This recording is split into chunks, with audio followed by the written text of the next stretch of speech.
রাষ্ট্রপতির সাক্ষাৎ চেয়ে জাতিসংঘের চিঠি, আলোচনা করতে চায় নির্বাচন প্রক্রিয়ায় বিদেশিদের সহায়তা নিয়ে। আমার দেশের নীতি নির্ধারণ কিভাবে হবে সেটা বাইরের কেন বলে দেওয়ার কোনো অধিকার নেই। বিদেশিদের কথায় চলার মতো মেরুদণ্ডহীন নয় দেশ, মন্তব্য আওয়ামী লীগের। আন্তর্জাতিক মহলের উদ্যোগকে স্বাগত জানাবে বিএনপি।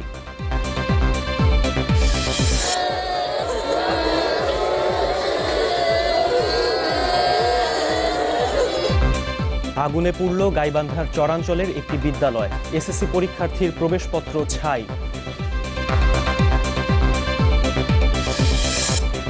রাজধানীর কুড়িলে শিশুর প্রাণ বাঁচাতে গিয়ে জীবন দিলেন এক রেলকর্মী। অরক্ষিত ক্রসিং দায়ী বলছে স্থানীয়রা।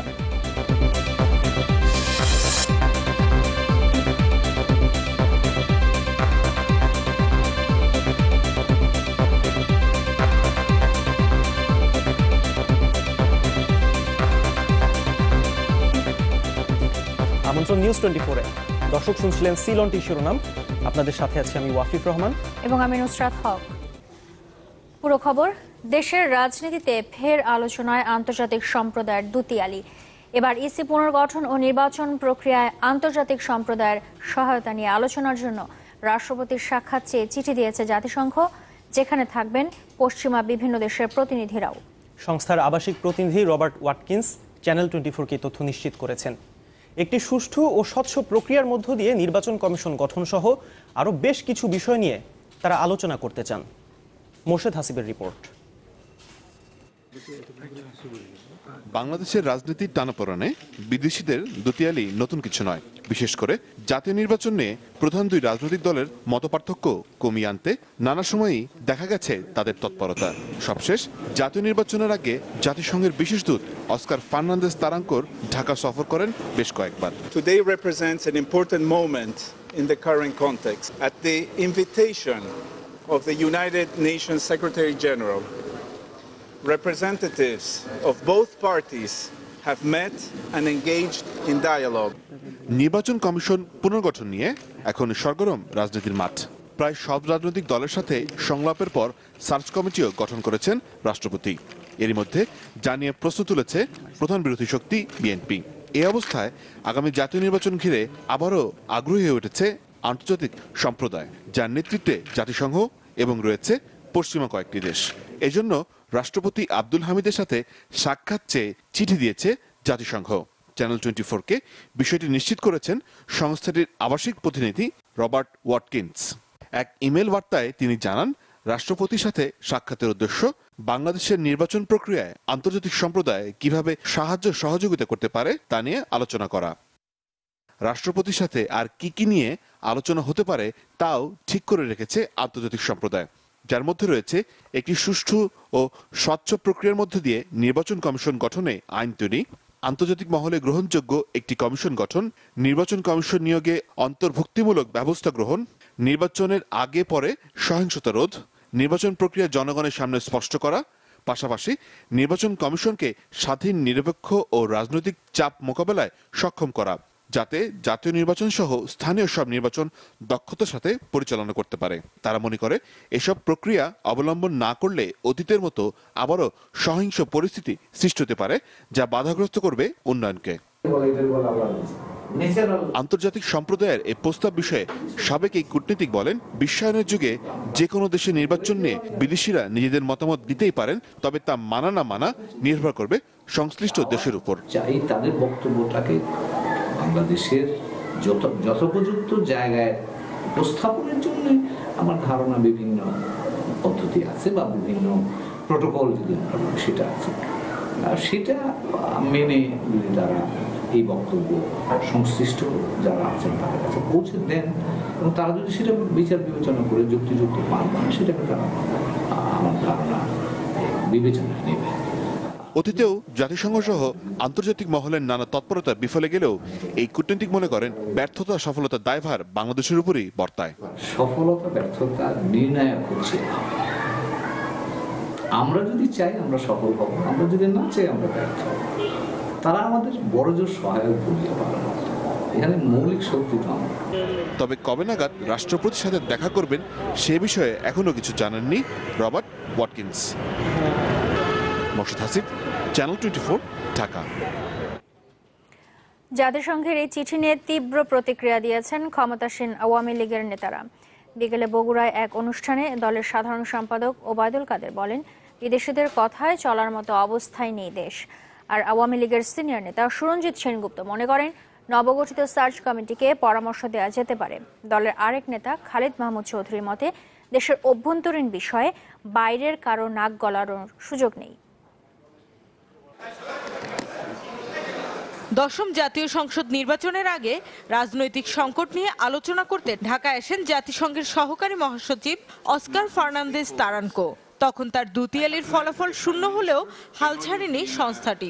এবার নির্বাচন কমিশন পুনর্গঠন বিষয়ে রাষ্ট্রপতির কাছে সময় চেয়েছে তারা, জানিয়ে ফের উত্তপ্ত রাজনীতির মাঠ। জাতিসংঘের এই চিঠি নিয়ে তীব্র প্রতিক্রিয়া দেখিয়েছে ক্ষমতাসীন আওয়ামী লীগ। বগুড়ায় এক সমাবেশে দলের সাধারণ সম্পাদক ওবায়দুল কাদের বলেন, বিদেশিদের কথায় চলার মতো মেরুদণ্ডহীন নয় বাংলাদেশ। আমরা কি মেরুদণ্ডহীন জাতি? ওই দিন চলে গেছে। এখন অনেকে আমাদের সন্দেহ করে। কাজে আমাদের রাষ্ট্রপতি ঠিক করবে তিনি কার সাথে বসবেন, কার সাথে বসবেন না, এই সব নিয়ে বিদেশি কারো নাক গলানোর প্রয়োজন নেই। দলের প্রবীণ নেতা সুরঞ্জিত সেনগুপ্ত বলছেন, ভুল জায়গায় কড়া নাড়ছেন বিদেশিরা। মহামান্য রাষ্ট্রপতির পক্ষেও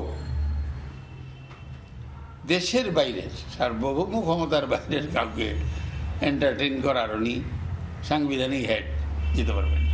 তারা যদি অনুসন্ধান কমিটিতে কথা বলতে চায়, এখানে ইলেকশন কমিশন এক্সের দেও, ওয়াইরে না, এই সুযোগ আছে। এটা জন্য জাতিসংঘের কোনো ক্রাইসিস আমাদের দেশে হয় নাই। জাতিসংঘের এখানে কিছু করার নাই।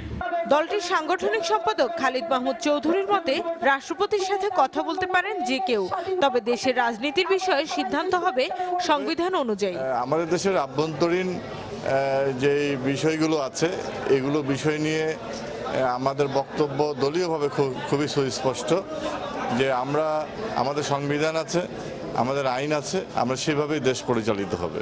অনুসন্ধান কমিটির ফলাফল কি হয় তা দেখার জন্য সবাইকে ধৈর্য ধরার পরামর্শ আওয়ামী লীগ নেতাদের। গতবার ছিল না, এবার ছিল, কোনো লেখা নাই। এগুলো গেছে আর দুইজন শিক্ষক দিচ্ছেন, উনি তো বাইরে থেকে কোনো লোক আনেন নাই। বিরোধী দলের লেখাপড়া করতে হবে, সংবিধান বুঝতে হবে। শামিয়া সুলতানা, চ্যানেল 24, ঢাকা। এদিকে নির্বাচন কমিশন পুনর্গঠন নিয়ে আন্তর্জাতিক মহলের উদ্যোগকে স্বাগত জানাবে বিএনপি। সার্চ কমিটি নিয়ে দলের অবস্থান তুলে ধরতে আয়োজিত সংবাদ সম্মেলনে একথা বলেন মির্জা ফখরুল ইসলাম আলমগীর। এ সময় তিনি দাবি করেন, সরকারের অনুগত লোকদের দিয়ে সার্চ কমিটি গঠন করা হয়েছে, তাই বর্তমান সার্চ কমিটি দিয়ে নিরপেক্ষ নির্বাচন কমিশন গঠন করা সম্ভব নয়। সার্চ কমিটি নিয়ে বিএনপির আনুষ্ঠানিক প্রতিক্রিয়া জানাতে এই সংবাদ সম্মেলন। জনগণ প্রধান নির্বাচন কমিশনার দলের অবস্থান তুলে ধরে দলটির মহাসচিব মির্জা ফখরুল ইসলাম আলমগীর অভিযোগ করেন, সংলাপে বিএনপি সহ অন্যান্য দলগুলোর দেয়া যুক্তিসঙ্গত প্রস্তাব আমলে নেননি রাষ্ট্রপতি।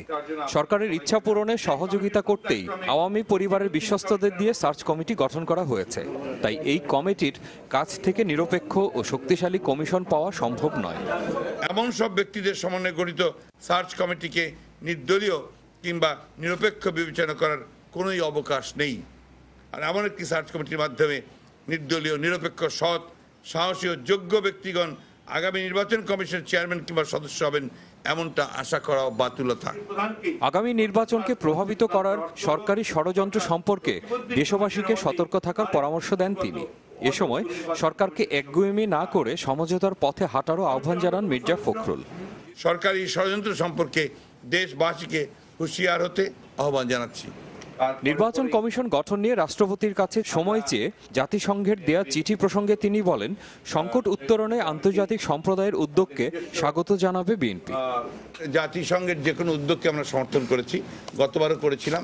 দুর্ভাগ্য হচ্ছে যে জাতিসংঘ যে উদ্যোগ নেয়, এই সরকার সেই উদ্যোগে আশপাশ দিয়ে যায় না এবং তাদেরকে সেই উদ্যোগ গ্রহণ করতে তারা বাধা প্রদান করে। নিরপেক্ষ নির্বাচন অনুষ্ঠানে সরকারকে বাধ্য করতে জনগণকে ঐক্যবদ্ধ হওয়ারও আহ্বান জানান মির্জা ফখরুল। সেই সিদ্ধান্ত তখন নেওয়া হবে। মহসিনুর রহমান বাদল, চ্যানেল 24, ঢাকা। আগুনে পুড়ল গাইবান্ধার চরাঞ্চলের একটি মাধ্যমিক বিদ্যালয়। এতে আসবাবপত্র সহ অন্তত 10টি কক্ষ ক্ষতিগ্রস্ত হয়েছে। পুড়ে গেছে এসএসসি পরীক্ষার্থীদের প্রবেশপত্র। স্কুলটি পুড়ে যাওয়ায় শিক্ষা জীবন নিয়ে অনিশ্চয়তায় শত শত শিক্ষার্থী। স্থানীয় প্রশাসন বলছে, এটি নাশকতা হলে জড়িতদের দ্রুত আইনের আওতায় আনা হবে। আগুনে পুড়ে ছাই বইপত্র, সার্টিফিকেট। নিমিষেই স্বপ্নভঙ্গ 5 শতাধিক শিক্ষার্থী। পুড়েছে আসবাবপত্র আর অবকাঠামো। থামছে না বুক ফাটা আর্তনাদ।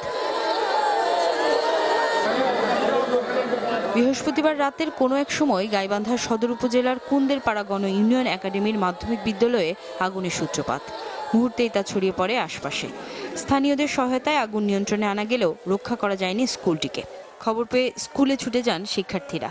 প্রিয় প্রতিষ্ঠানে এমন দৃশ্য দেখে কান্নায় ভেঙে পড়েন তারা।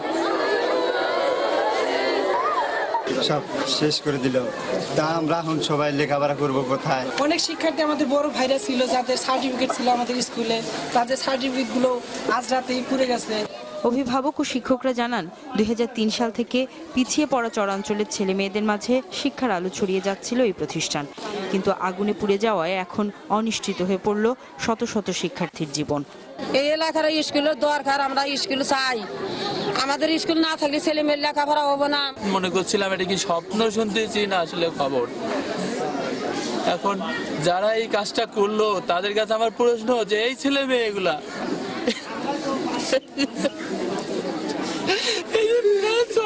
ছেলে মেয়ে তাদের কি দোষ, কেন তাদের এই শিক্ষা প্রতিষ্ঠানটা পুড়ে দেওয়া হলো? এটি নিছক দুর্ঘটনা নাকি নাশকতা তা এখনো নিশ্চিত নয়। এরই মধ্যে ঘটনাস্থল পরিদর্শন করেছেন প্রশাসনের ঊর্ধ্বতন কর্মকর্তারা। ন্যাক্কারজনক কর্মকাণ্ডকে তীব্র নিন্দা জানাচ্ছি এবং এর প্রতিবাদ জানাচ্ছি। মানে বিদ্যালয়টি অনতিবিলম্বে যাতে চালু করা যায়, পূর্বের চেয়ে আরো ভালো অবকাঠামো দিয়ে। সেই জন্য যে ধরনের সহযোগিতা দরকার, সকল ধরনের সহযোগিতা আমরা খুব দ্রুত গতিতে করব, এই আশ্বাস দিচ্ছি। আগামী 2রা ফেব্রুয়ারি শুরু হচ্ছে এসএসসি পরীক্ষা। কিন্তু আগুনে স্কুলের 77 জন পরীক্ষার্থীর প্রবেশপত্র পুড়ে যাওয়ায় এবার তারা পরীক্ষা দিতে পারবেন কিনা তা নিয়ে তৈরি হয়েছে সংশয়। Desk report, channel 24। শিশুর প্রাণ বাঁচাতে গিয়ে ট্রেনে কাটা পড়লেন রেলের এক কর্মচারী। দুপুরে রাজধানীর কুড়িল রেল ক্রসিংয়ে এই মর্মান্তিক ঘটনা ঘটে। স্থানীয়রা জানান, একটি শিশু ক্রসিং পার হওয়ার সময় ট্রেন চলে আসায় শিশুটিকে বাঁচাতে ধাক্কা দেন রেলের কর্মচারী বাদল মিস্ত্রি। কিন্তু শিশুটি বেঁচে গেলেও তিনি প্রাণ হারান। রেল লাইনের এক পাশে পড়ে আছে পা, অন্য পাশে শরীরের বাকি অংশ। এমন নির্মম মৃত্যু রেলওয়ের কর্মচারী বাদল মিস্ত্রির। শুক্রবার দুপুরে এক শিশুকে বাঁচাতে গিয়ে প্রাণ হারান তিনি। প্রত্যক্ষদর্শীরা জানান, শিশুটি রাজধানীর কুড়িল রেল ক্রসিং পার হওয়ার সময় ট্রেন চলে আসে। জীবনের ঝুঁকি নিয়ে শিশুটিকে বাঁচান বাদল মিস্ত্রি, কিন্তু বিনিময়ে প্রাণ দিতে হয় তাকেই। এই যে লেলের কাজ করতো সরকারি লোক, পরে বাচ্চা দেখাই দিকে লোকের ঠ্যাং গেছে আমার এর ভিতরে, বুঝে যাওয়ার পরে লেল ডাইরেক্ট মাথার উপর দিয়ে গেছে। মহিলাটা পাড়ায় গেছে, ট্রেন দেখে আর বাচ্চাটা মাঝখানে রয়ে গেছে। মানে রয়ে গেলে পরে ওই লোকটা, মানে লেলের লোকটা কাম করে, তো পরে ওই বাচ্চাটা ঠেলা দিয়ে থালাই দিছে, পরে এই লোকটা কাটা পড়ছে। স্থানীয়রা বলছে, ঝুঁকি নিয়ে পার হতে গিয়ে বিশ্বরোড এলাকার এই রেল ক্রসিংয়ে প্রায়ই ঘটে দুর্ঘটনা, কারণ এই ক্রসিংয়ে নেই কোনো নিরাপত্তা বলয়। নিহত বাদল মিস্ত্রির এক সহকর্মী জানান, বাদল কয়েক বছর ধরেই এই এলাকার রেল লাইন মেরামতের কাজ করতেন। তার পরিবার থাকে ঢাকার বাইরে। প্রতিদিন সকালেই তিনি কাজ করতে আসতেন, কাজ শেষে ফিরে যেতেন। ওনার কাজ হচ্ছে লাইনের সুপারভাইজার, ওয়াইম্যানরা যা কাজ করে ওয়াইম্যানদের সুপার আর কি, উনি ওনার দায়িত্বে, ওনার নিয়ন্ত্রণে কাজ করে এখানে সবাই। ময়নাতদন্তের জন্য বাদলের মরদেহ নেওয়া হয়েছে ঢাকা মেডিকেল কলেজ হাসপাতালের মর্গে। এরপর হস্তান্তর করা হবে পরিবারের কাছে। কিছুদিন আগে নারায়ণগঞ্জে এভাবেই একজনকে প্রাণে বাঁচিয়েছিলেন বেলাল নামের এক রেলকর্মী। তবে সে যাত্রায় প্রাণে বেঁচে যান তিনি। পরে তাকে পুরস্কৃত করে সরকার। ফয়সাল হোসেন, চ্যানেল 24, ঢাকা। একটা বিরতি নিচ্ছে, ফিরে এসে থাকছে। দেশি বিদেশি বিনিয়োগ সহজ করতে অ্যাকশন প্ল্যান নিচ্ছে সরকার। ফেব্রুয়ারি থেকে বাস্তবায়নের আশা কর্তৃপক্ষের।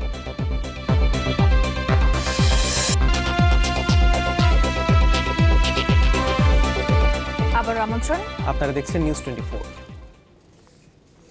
পুলিশ সাংবাদিকদের নির্যাতন করে না, বরং মাঝে মধ্যে একটু ধাক্কাধাক্কি হয়। এমন মন্তব্য করেছেন স্বরাষ্ট্রমন্ত্রী আসাদুজ্জামান খান কামাল। বিকেলে মৌলভীবাজারের শমশেরনগরে শাহ তরুণের ফলক উন্মোচন শেষে সাংবাদিকদের তিনি একথা বলেন। কিছুদিনের মধ্যেই সারা দেশে কাউন্টার টেররিজম ইউনিটের কার্যক্রম ছড়িয়ে দেওয়া হবে। সাংবাদিক নির্যাতন পুলিশে করে না, মাঝে মাঝে ধাক্কাধাক্কি লেগে যায়, এটা স্বাভাবিক। আপনারা দুইজন বন্ধু যদি চলেন ধাক্কাধাক্কি তো লেগেই যায়। এই ধরনের একটা কিছু হয়েছে। সারা বাংলাদেশে আমরা একটা পৃথক একটা ইউনিট কাউন্টার টেররিজম করতে যাচ্ছি খুব শীঘ্রই। এদিকে সুন্দরবন রক্ষার দাবিতে গতকাল তেলগ্যাস রক্ষা জাতীয় কমিটির হরতালে পুলিশি হামলার ঘটনায় দুঃখ প্রকাশ করেছেন বিদ্যুৎ ও জ্বালানি প্রতিমন্ত্রী নসরুল হামিদ। অবশ্য রামপাল বিদ্যুৎ কেন্দ্র পরিবেশের উপর কোনো বিরূপ প্রভাব ফেলবে না বলে আবারও দাবি করেন তিনি। দুপুরে রাজশাহীর বাগমারায় এক অনুষ্ঠানে প্রতিমন্ত্রী একথা বলেন। রামপালে যে আমরা বিদ্যুৎ কেন্দ্র করছি, টেকনোলজির দিক দিয়ে কোনো মতেই এটা পরিবেশকে বিরূপ প্রভাবে ফেলবে না। আমরা বারবার বলছি যে কোনো রকম সায়েন্টিফিক রিজন ছাড়া ওনারা যে আন্দোলন করছেন তারা তাদের ইমোশন থেকে করছেন, এবং যেভাবে তাদেরকে বাধা দেওয়া হয়েছে এটার জন্য আমি দুঃখ প্রকাশ করছি। আমার কাছে মনে হচ্ছে যে এটা উচিত হয় না এইভাবে। দেশীয় বিদেশি বিনিয়োগ সহজ করতে অ্যাকশন প্ল্যান নিতে যাচ্ছে সরকার, জানিয়েছেন প্রধানমন্ত্রীর কার্যালয়ের মুখ্য সচিব কামাল আব্দুল নাসের। হবিগঞ্জে বাংলাদেশ বিনিয়োগ উন্নয়ন কর্তৃপক্ষ বিডা আয়োজিত দুদিনব্যাপী এই কর্মশালায় এই অ্যাকশন প্ল্যান চূড়ান্ত হবে। আর বিডা চেয়ারম্যান মনে করেন ফেব্রুয়ারির 1 তারিখ থেকে এই প্ল্যান বাস্তবায়ন হলে বাংলাদেশের বিনিয়োগ পরিবেশ পৌঁছাবে বিশ্বমানে। হবিগঞ্জ থেকে আরো জানাচ্ছেন মজুমদার বাবু। প্রকৃতির মায়ায় জড়ানো এক অনন্য স্থান হবিগঞ্জ। ছোট বড় টিলার গায়ে চা বাগানের নিবিড় আলিঙ্গন এখানকার শীতকে এনে দিয়েছে অন্যরকম মাধুর্য। রাজধানী ঢাকা থেকে প্রায় 200 কিলোমিটার দূরের এই স্থানে প্রথমবারের মতো বসেছে বিনিয়োগ সহজীকরণ কর্মশালা, যেখানে অংশ নিয়েছেন ব্যবসায়ী, অর্থনীতিবিদ, দাতা সংস্থার প্রতিনিধি সহ 23টি মন্ত্রণালয়ের সচিবরা। লক্ষ্য একটাই, বেসরকারি বিনিয়োগ বাড়াতে অ্যাকশন প্ল্যান চূড়ান্ত করা। কর্মশালায় ব্যবসায়ী নেতারা জানিয়েছেন বিনিয়োগ বাড়াতে প্রথমেই দরকার দীর্ঘসূত্রিতা দূর করা। বলা হলো একটা শিল্প যদি করতে হয় তাহলে 58 জায়গায় গিয়ে ধর্ণা দিতে হবে যে আমার এই পারমিশনগুলো দাও। এগুলো সব সলিউশনসগুলোকে প্রথমে প্রবলেমসগুলোকে একসাথে করা হচ্ছে, তারপরে তার প্রত্যেকটা সলিউশনসগুলো বের করা হবে এবং তারপরে অ্যাকশন প্ল্যান তৈরি করা হবে। এবং সেই সরকারের নীতি নির্ধারকরাও মনে করেন প্রতিবন্ধকতা আছে। উন্নয়নের মহাসড়কে থাকা বাংলাদেশকে এগিয়ে নিতে প্রতিবন্ধকতা দূর করার বিকল্প নেই। তো রুলস রেগুলেশনকে আমরা যদি একটু ইজি করতে পারি, আমরা যদি ওয়ান স্টপ সার্ভিস দিতে পারি, এবং সেই সঙ্গে আমরা বিনিয়োগকারীদের জন্য প্রয়োজনীয় ইনফ্রাস্ট্রাকচার, প্রয়োজনীয় পরিবেশ যদি আমরা নিশ্চিত করতে পারি, তাহলে বিনিয়োগকারীরা কিন্তু আকৃষ্ট হবে। আর আগামী 1 ফেব্রুয়ারি থেকে অ্যাকশন প্ল্যান বাস্তবায়ন হলেই শিগগিরই বাংলাদেশ নীতি সহায়তার দিক বিবেচনায় পৌঁছবে উন্নত দেশের কাতারে। এমনটাই মনে করছেন আয়োজক প্রতিষ্ঠান বিনিয়োগ উন্নয়ন কর্তৃপক্ষ। আমি আশা করছি এই কর্মসূচি বাস্তবায়িত হলে বাংলাদেশে বিনিয়োগ পরিবেশ এবং বিজনেস ক্লাইমেট বিশ্বমানের একটি বিজনেস ক্লাইমেট দিকে যাবে। তবে সংশ্লিষ্টরা মনে করেন শুধু কর্মপরিকল্পনা তৈরি নয়, এর বাস্তবায়নের উপরই নির্ভর করছে দেশের বিনিয়োগ ভবিষ্যৎ। মজুমদার বাবু, চ্যানেল 24, হবিগঞ্জ। নানা রঙে বিচিত্র এই ঢাকার সৌন্দর্যের গল্প আঁকতে চোখ ধাঁধানো সাজে সাজছে একটি সড়ক। রাজধানীর প্রবেশপথ বিমানবন্দর মোড় থেকে বনানী রেল ক্রসিং পর্যন্ত 6 কিলোমিটার এলাকায় দেশের প্রথম ডিজিটাল সড়ক গড়ে তুলতে চলছে কর্মযজ্ঞ। প্রায় 90 কোটি টাকা ব্যয়ে সম্পূর্ণ বেসরকারি অর্থায়নের এই কাজ শেষ হবে আগামী 6 মাসের মধ্যে। রিপোর্ট শফিকুল ইসলাম সবুজের, ছবি তুলেছেন সুকান্ত সরকার। বুনো পাথরের জঙ্গলে ঝর্ণাধারা, চারপাশে বাহারি নামের নানা জাতের ফুল ফলের গাছ, সেখানেই রং বেরঙের মাছেদের জলকেলি, সব মিলিয়ে নান্দনিক এক সৃষ্টি। নৈসর্গিক সৌন্দর্যের এমন কৃত্রিম রূপ ধরা দেবে রাজধানীর বনানী রেল ক্রসিং থেকে এয়ারপোর্ট মোড় পর্যন্ত 6 কিলোমিটার সড়ক জুড়ে। আর এই আয়োজন নগরবাসীকে আধুনিক উন্নত জীবনের স্বাদ দিতেই। সড়কের দুপাশে এমন ফোয়ারা বসবে 12টি, পাশেই থাকবে বিশাল যাত্রী ছাউনি, থাকবে মোবাইল চার্জের ব্যবস্থা, করা যাবে ব্যালেন্স রিচার্জ, বিনামূল্যে পান করা যাবে বিশুদ্ধ পানি, আর এলইডির পর্দায় দিনভর ভাসবে সচেতন বার্তা, বিজ্ঞাপন, জানা যাবে কোন প্রান্তের কত দূরত্ব, উঠতে হবে কোন বাসে। চীনার প্রকৌশলীদের সহায়তায় এখন পুরো দমে চলছে সেই কর্মযজ্ঞ। এই সড়কের দুধারে উঠবে এমন 8টি ভবন, যেখানে মিলবে হালকা খাবার, থাকবে এটিএম বুথ, নামাজের জায়গা, ব্রেস্ট ফিডিং কর্নার আর আধুনিক টয়লেট। হাঁপিয়ে পড়া পথিকের জন্য কিছু দূর পরপরই থাকছে বসার জায়গা, পাশে ছোট ছোট বাগান, ভাষা আন্দোলন, স্বাধীনতা সংগ্রামের নানা স্মৃতি ফুটবে কয়েকটি মুরালে। বিশ্বের অন্যান্য দেশকে দেখলে ঢাকাকে অনেক তুচ্ছ মনে হয়, কিন্তু মনের মধ্যে সবসময় একটা চিন্তা থাকে যে ঢাকাটাকে কবে আরো ভালোভাবে দেখবো, কবে রাস্তায় বেরোবো কোনো জ্যাম পাবো না, কবে রাস্তায় বেরোবো রাস্তায় এরকম পরিচ্ছন্ন থাকবে। দেখা যাক সরকার কতটুকু সফল হতে পারে বা সরকার কতটুকু কি করতে পারে। যদি সেরকম হয় আমরা চাইবো যে এই রাস্তাটার মতো যেন অন্য ঢাকার পরিবেশটা হয়। কাজ শেষ হলে এরূপেই ধরা দেবে চিরচেনা বিমানবন্দর সড়ক, যেটিকে বলা হচ্ছে দেশের প্রথম ও একমাত্র ডিজিটাল রোড। কেননা পুরো সড়ক জুড়েই থাকবে বিনামূল্যে ওয়াইফাই সুবিধা, আর নির্ঘুম পাহারায় থাকবে শত শত ক্যামেরার চোখ। সড়ক ও জনপদ অধিদপ্তরের মালিকানায় থাকা এই সড়কটির সৌন্দর্য বর্ধনের কাজ করছে একটি বেসরকারি প্রতিষ্ঠান, যার সম্ভাব্য ব্যয় 90 কোটি টাকার পুরোটাই দেবে তারা নিজেরাই। বিনিময়ে এর দেখভাল করবে 10 বছর। এই রোডটা দিয়েই কিন্তু সকল ফরেনাররা আসে এবং এই রোডটা দিয়ে যেতে যেতেই তারা কিন্তু আমাদের দেশ সম্বন্ধে একটা আইডিয়া হয়ে যায় যে আমরা কেমন গোছানো, কেমন ভাবে নিজেদের লাইফ লিড করি। দ্যাটস ওই চিন্তা থেকেই মূলত আমার এইটুকু রোড করা। সড়ক ও জনপদ অধিদপ্তর থেকে জানানো হয় এটি একটি পাইলট প্রকল্প মাত্র। এতে সফলতা মিললে আগামীতে সহজের অন্যান্য সড়কও ছেড়ে দেওয়া হবে বেসরকারি খাতে। এই সড়কে 6 কিলোমিটার যেভাবে সাজানো হচ্ছে, সব সড়কে এই ধরনের সাজানো সম্ভব হবে না, তবে এর কাছাকাছি যেন সব সড়কই করা হয়, আর তার জন্য সবাই চেষ্টা করবে আমার মনে হয়। আন্তর্জাতিক নানা সংস্থার জরিপ বলছে যে রাজধানী ঢাকা শহর হচ্ছে বসবাসের অযোগ্য শহরের মধ্যে অন্যতম। এই শহরের মাঝে এমন দৃষ্টিনন্দন ফুটপাত নিশ্চয়ই প্রশংসার দাবি রাখে সবার কাছে। এর ছিটে ফোটাও যদি নগরীর অন্যান্য সড়কে হয়, তাহলে তিলোত্তমা ঢাকা যে বিশেষণটি ব্যবহার করা হয় এর হয়তো যথার্থ প্রয়োগ হবে। শফিকুল ইসলাম সবুজ, চ্যানেল 24, ঢাকা। সময় হলো আরেকটি বিরতির, এরপর দেখবেন খুনের 8 মাস পরও সচল মিতুর মোবাইল সিম, কল দিলে মিলছে অপরিচিত কণ্ঠ, তোড়জোড় নেই পুলিশের।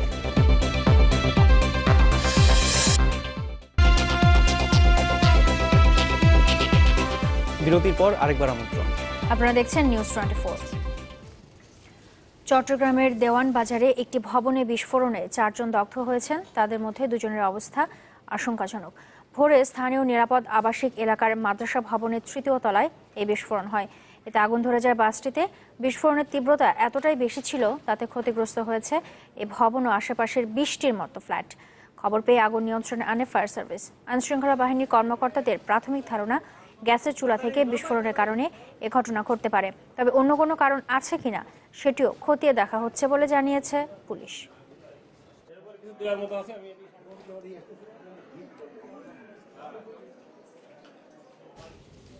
সাবেক পুলিশ সুপার বাবুল আক্তারের স্ত্রী মাহমুদা মিতু হত্যার পর তার মোবাইল সেটটি নিয়ে যায় দুর্বৃত্তরা। তখন সিমটিও বন্ধ পাওয়া যায়। তবে বেশ কিছুদিন ধরে মিতুর সিমে কল দিলেই তা ধরছেন অপরিচিত এক ব্যক্তি। তার সাথে কথাও বলেছেন মিতুর বাবা মা। তবে ওই ব্যক্তি নিজের পরিচয় দিতে রাজি হননি। অথচ বিষয়টি নিয়ে কোনো তোড়জোড়ি নেই পুলিশের। সাবেক পুলিশ সুপার বাবুল আক্তারের স্ত্রী মাহমুদা মিতুকে হত্যার পর থেকে খোঁজ মিলছিল না তার ব্যবহৃত মোবাইল ফোনটি, বন্ধ ছিল সিমটিও। মামলা তদন্তের স্বার্থে এই মোবাইল দরকার বলে জানিয়ে আসছিল পুলিশ। তবে হত্যার দীর্ঘ 8 মাসেও মিতুর ফোনটি উদ্ধার করতে পারেনি পুলিশ। এর মধ্যে অবাক ব্যাপার হচ্ছে, মিতুর ব্যবহৃত সেই মোবাইলটি এখন সচল। তার স্বজনদের কাছ থেকে নম্বর নিশ্চিত হওয়ার পর এই ফোনে কল দিলে রিসিভ করেন এক ব্যক্তি। যদিও তার পরিচয় জানতে চাওয়ায় বিচ্ছিন্ন করে দেন সংযোগ। হ্যালো, আসসালামু আলাইকুম। আসসালামু আলাইকুম, কে বলছেন? কে বলছেন? আমি এই ফোন নাম্বারটাতে করেছি আর কি। এই ফোন নাম্বারটা কার সেটা জানার জন্য। বিষয়টি স্বীকার করেন মিতুর বাবা মাও। তারা জানান বেশ কিছুদিন ধরে সচল আছে নম্বরটি। কেবল তাই নয়, এই ফোন ব্যবহারকারীর সাথে একাধিকবার কথাও হয়েছে তাদের। ওই লোকটা বলছে আমি সিএনজি চালক, আমি মগবাজার আছি, আমবাগান আছি। আমি বলছি আমি মামা ডাকছি তাকে, মামা আপনি নাম্বার কোথায় পাইলেন? সে বলছে ওই কথাই যেন আমি হাতের জিলে পাইছি। বলছি মামা আপনি জানেন আপনার বোন যে মারা গেছে, এই কথা কি আপনি জানেন? কি বলছেন? আমাকে আপনার বোন মারা গেছে আপনি জানেন না? কোনো কথা বললো না। প্রশ্ন উঠেছে, মৃত্যুর ফোন ব্যবহারকারী কে এই ব্যক্তি? আধুনিক প্রযুক্তি থাকা সত্ত্বেও কেন ফোনটি উদ্ধারে এত সময় লাগছে? এটা অনেকদিন আগেকার কথা। এই বিষয়ে আমাদের টিম কাজ করছে এবং শুধু এখানেই নয়, আর অন্যান্য যারা আমাদের আইটি এক্সপার্ট আছে তাদের নিয়েও আমরা বিষয়টি নিয়ে কাজ করছি এখনো। ট্রেস হয়েছে মোবাইলটা, বা আরও কিছু আনুষঙ্গিক কিছু কাজ আছে, সেই কাজগুলো করার পরে হয়তো আমরা এই বিষয়ে আরও স্পষ্ট কথা বলতে পারবো। গেল 5 জুন নগরী জিএসি এলাকায় খুন হন মাহমুদা মিতু। গেল প্রায় 8 মাস ধরে রহস্য ঘেরা চাঞ্চল্যকর এই হত্যা ঘটনা। রনি দত্ত, চ্যানেল 24, চট্টগ্রাম। নিউজ 24 এর সময় হলো আরেকটি বিরতির। ফিরে এসে থাকছে বাংলাদেশের ভিসার জন্য এখন থেকে অনলাইনে আবেদন করতে হবে ভারতীয়দের, উপ হাই কমিশনের বিজ্ঞপ্তি।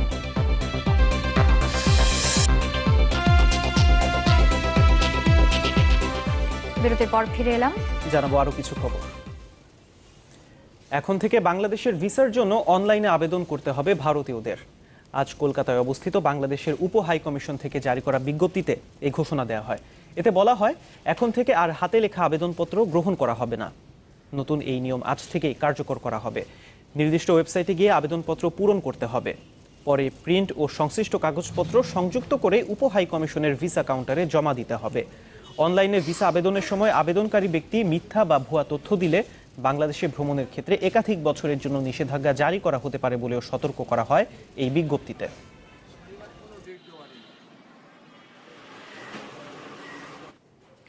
বিধানসভা নির্বাচন নিয়ে সরগরম ভারতের পাঞ্জাব। নির্বাচন ঘিরে আজ রাজ্যটি সফর করেছেন প্রধানমন্ত্রী নরেন্দ্র মোদী এবং কংগ্রেস ভাইস প্রেসিডেন্ট রাহুল গান্ধী।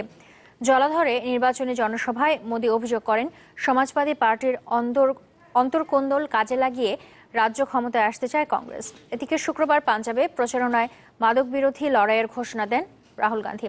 পাঞ্জাবে এবার কংগ্রেসের হয়ে লড়ছেন সাবেক বিজেপি সাংসদ ও ক্রিকেটার নভজোত সিং সিধু। এর আগে গত লোকসভা নির্বাচনে অরুণ জেটলির জন্য নিজের নির্বাচনী এলাকা অমৃতসর থেকে সিধুকে সরিয়ে দেয় বিজেপি। প্রথমবারের মতো পাঞ্জাবে এবার প্রার্থী দিয়েছে অরবিন্দ কেজরিওয়ালের দল আম আদমি পার্টি।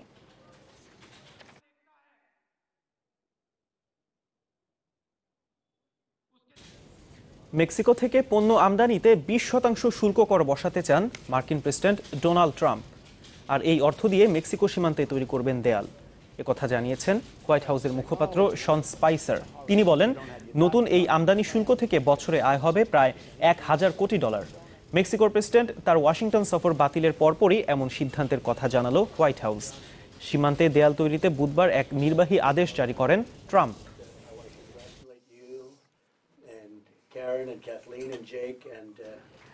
ডোনাল্ড ট্রাম্প ক্ষমতায় আসার পর প্রথম বিদেশি নেতা হিসেবে তার সাথে বৈঠক করতে 2 দিনের যুক্তরাষ্ট্র সফরে আছেন ব্রিটিশ প্রধানমন্ত্রী। স্থানীয় সময় বৃহস্পতিবার রাতে ওয়াশিংটন ডিসিতে পৌঁছান তেরেসা মে। এর আগে ফিলাডেলফিয়ায় রিপাবলিকানদের সমাবর্তনে বক্তব্য রাখেন তিনি। নতুন মার্কিন প্রেসিডেন্ট ট্রাম্প এবং যুক্তরাষ্ট্রের নতুন নেতৃত্বের ভূয়সী প্রশংসা করেন মে। বলেন, বিশেষ সম্পর্ক স্থাপনের মাধ্যমে আধুনিক বিশ্ব গড়তে একসাথে কাজ করে যাচ্ছে যুক্তরাষ্ট্র ও যুক্তরাজ্য। স্থানীয় সময়ে শুক্রবার ট্রাম্পের সাথে হোয়াইট হাউসে বৈঠক করবেন তেরেসা মে। বৈঠকের পর যৌথ সংবাদ সম্মেলন করার কথা রয়েছে তাদের।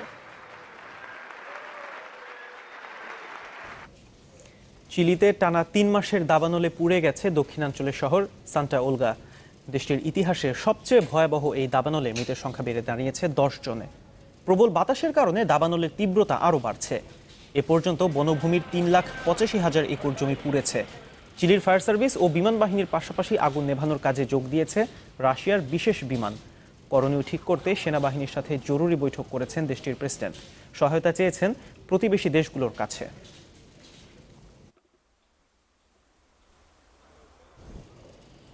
চীনের 4000 বছরের পুরনো উৎসব বর্ষবরণ শুরু হবে কাল। তাই শেষ মুহূর্তের প্রস্তুতিতে ব্যস্ত চীনারা দলে দলে ফিরছেন নিজ নিজ শেকড়ে, গ্রামের বাড়িতে। লক্ষ্য পরিবারের সদস্যদের সাথে মিলেমিশে আনন্দের এই ক্ষণটি উপভোগ করা। ফলে পথে পথে এখন মানুষের উপচে পড়া ভিড়।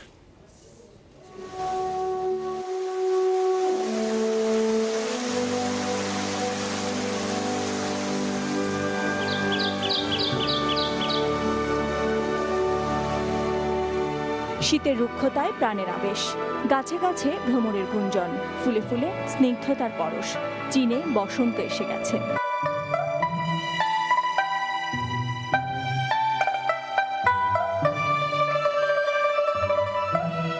দেশটিতে বর্ষবরণ হয় বসন্ত উৎসব দিয়ে, প্রতিটি বছরের প্রতীক বিভিন্ন প্রাণী। পঞ্জিকা মতে এবারে হবে মোরগ বর্ষ।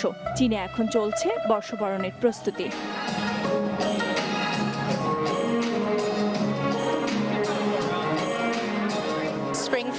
উৎসবে যে শুধু স্থানীয়রাই থাকেন তা নয়, বরং প্রচুর বিদেশি পর্যটকও আসেন এখানে, যা আমাদের অর্থনীতিতে ভূমিকা রাখছে।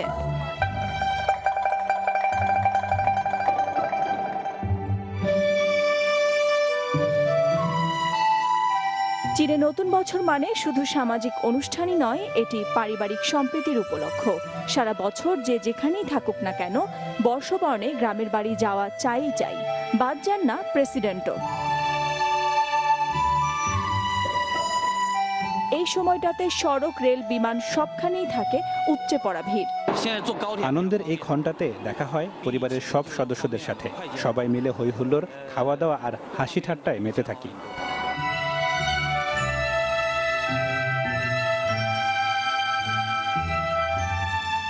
পনেরো দিনের উৎসব সাঙ্গ হয় পূর্ণিমার রাতে। সুখ সমৃদ্ধি কামনায় আকাশের ঠিকানায় উড়ে চলে কোটি কোটি ফানুস।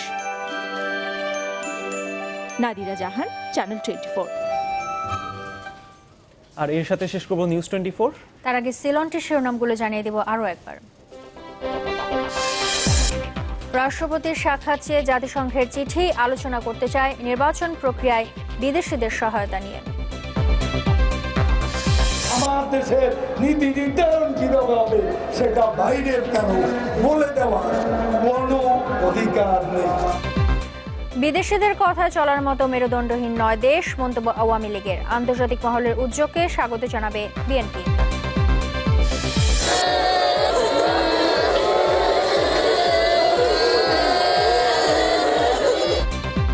আগুনে পুড়ল গাইবান্ধার চরাঞ্চলের একটি বিদ্যালয়, এসএসসি পরীক্ষার্থীদের প্রবেশপত্র ছাই। এবং রাজধানীর কুড়িলে শিশুর প্রাণ বাঁচাতে গিয়ে জীবন দিলেন এক রেলকর্মী। অরক্ষিত ক্রসিং দায়ী বলছে স্থানীয়রা। এই ছিল নিউজ 24। এতক্ষণ সাথে থাকার জন্য আপনাদের সবাইকে ধন্যবাদ।